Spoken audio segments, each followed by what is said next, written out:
Saban is apologizing.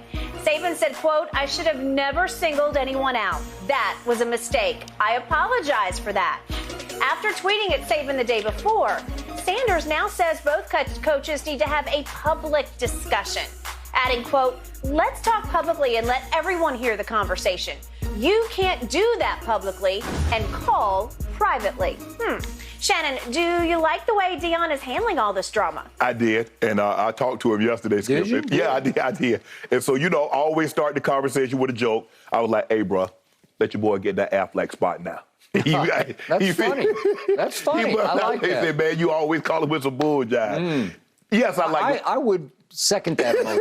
I think you deserve to be with Coach. He's your guy. Yeah. You love Saint Nick. Yeah, I do. I do love Saint Nick. I'm not sure how saintly he actually is, but go ahead. We were talking about Yes, Jimbo. we are. Jimbo don't think he's saintly. No. But I think the way time handles is like, hold on. You want to make all these accusations publicly. But when it comes time for the correction, you want to do this privately. Correct. No, he's like, if you had these problems before, why didn't you just pick up the phone and call me? We shot commercials together. You got my number, I got your number. You could have called me. If you want to say what you want to say about Jimbo, I'm sure you got Jimbo's number. So all these, what you said, Skip, I watched the video. Coach Saban forgot that he was speaking in a public forum. Man, that joke was so comfortable, Skip. He was laying down in the chair. He was just comfortable. And sometimes when you're speaking, Skip... And he was preaching to his choir. Because they're all boosters and supporters exactly. of Alabama. Go ahead. And that was the point that he was trying to make. He's like, if y'all want to keep this Alabama train running, y'all going to have to dig deeper in your pocket like the Texas A&M and some of those other boosters are doing. And Deion acknowledged, he thought, hey, the truth was he was just soliciting funds from his boosters, right? And you mentioned yesterday that they established a foundation for that very reason. For that very reason. Coach Saban said, look, now, we want to keep this thing going. Y'all like them national championship rings being slid on your finger for those big top-notch boosters. So I know we're asking a lot of you. Yep. And we've asked a lot since I've been back. And I would like to think you've been rewarded. But I'm going to have to ask a little bit more of you. But when you brought other people into your fray. Yep.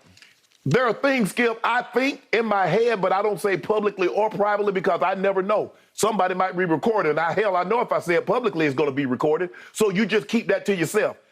Even if he has said that just behind closed doors to his boosters, you never know if somebody doesn't have a recorder out their phone. Usually in those, I agree. It's going to get out in this day and age. It's going to get out. It didn't used to be that way. It didn't used to be that way. So now you just keep those thoughts. I know what they're doing.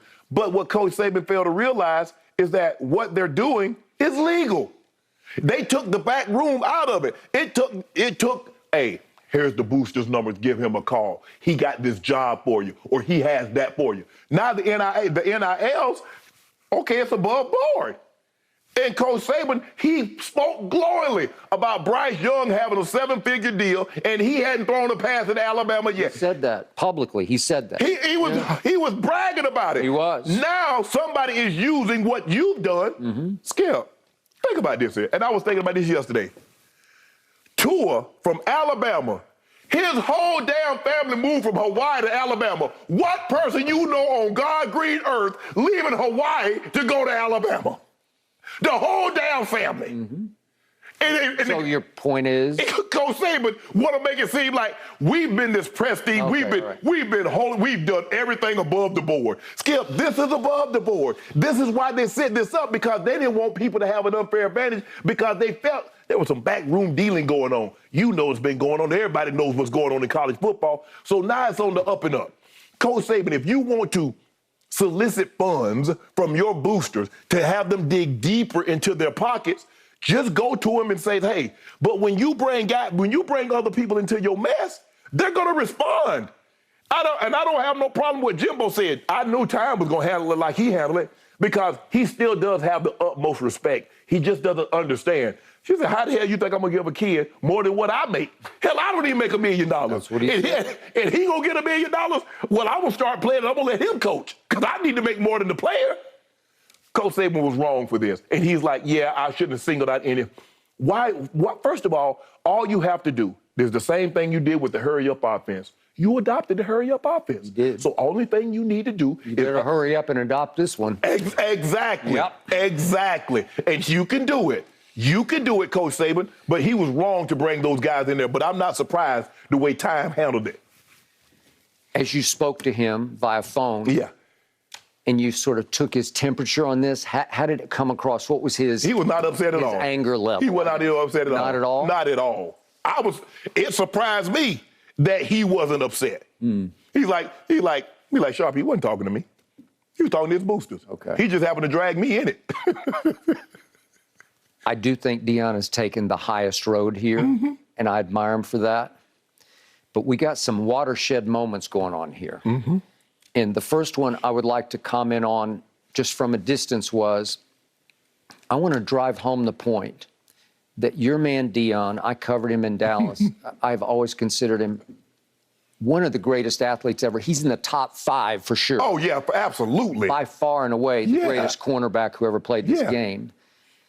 It's like Barry Switzer told me after the first practice where he coached Deion in Dallas when he took over in '94. He said, it's like he's not governed by our gravity. It's like he's from another planet, right? You got to see, you have to get an appreciation in which you saw him up close. You have to see him up close. TV doesn't do him justice, just how fast he is and how effortless everything that he does is. Thank you. Deion Sanders is truly legendary. He is Neon Deion. He is prime time. He is Coach Prime. He is a huge sports figure. And he chose, of his own volition, to go to an historically black college, Jackson State, and say, I'm going to turn this around. Right. And you want to talk about hard work? You got to start putting in some hours. Because you got to scour the countryside trying to recruit black athletes who are saying, gee, I could go to Alabama, I could go to Florida State, but you really want me to come to Jackson, Mississippi? But what he did, for the most part, HBCUs were even afraid to even approach a 4 or 5 star because we felt we got no chance. It'd be laughable, Time says, why not? Let me talk to him. So he broke a huge barrier. Yes. He got Travis Hunter to flip on Florida State and say, yeah, I'll come with you. Right. Because Travis Hunter gets it. Yes. That guy can show you how to get to the next level better than anybody at Florida State can, in my opinion. That's just me, but I would want to play for that man. Right. So this was a huge breakthrough. And all of a sudden, Coach Saban, by his own sort of self-inflicted wound, he creates a watershed moment in which he reaches a point of no return because not only does he take on Texas A&M, but he lumps in Deion. Yeah. Jackson State paid a kid $1 million. $1 million? I read it in the paper. Well, that's just a lie. I'm sorry, that's a flat-out lie. That is a fabrication because even the kid tweeted, Travis Hunter tweeted, I got $1 million, laughing, crying emoji, but my mom's still staying in a 3-bedroom house with 5 kids, laughing, crying, right? Yeah, exactly. Like he's saying, what are you talking about? Right. He didn't go there for that, and I loved what Deion did because he made it very clear that, remember the quote we had yesterday, I got so many quotes here that I probably won't be able to find it, but he brought in the race element to what his first salvo when he tweeted. Right. Because he said, our people don't play that game. Right. He's coming here to be with us and be with me. Right. It's not about the bag, and Deion went on and on in his response yesterday. Right. I know about bags because he goes way back. He knows about bags. This is not about a bag. And Coach Saban knows about bags too. Does he? What he's trying to do, Skip, he's trying to paint NILs as illegal, but they're not. They're not. But basically, in other words, Skip, he said it's glorified cheating. Okay, well, here's the quote. The original quote from Coach Saban was, we have a rule right now that says you cannot use name, image, likeness to entice a player to come to your school. Well, that's really not true. You can't actually do that. You can do that. Yeah. That's his interpretation, and he went so far as to say, we got to get the federal government involved. We need an antitrust here to stop this because it's going to ruin college football. Well, I told you yesterday, the horse has left the barn and is running through the countryside. Ain't no coming back from this. There's no coming back from this. Okay, so if I can go one level deeper here, Coach Saban stepped into some deep water because he took on that man, took a shot at that program, and 5-star black athletes everywhere coming up in the next 2 classes, they have to be sitting back saying, really? Right. Saban did that to him? And it opens their minds a little more. It opens the door a little more for him to recruit more 5-star athletes because the hypocrisy of what Saban says, taking a shot at him and his program, it actually legitimizes what they're doing because he stooped to actually comment on what they're doing at Jackson State. He did.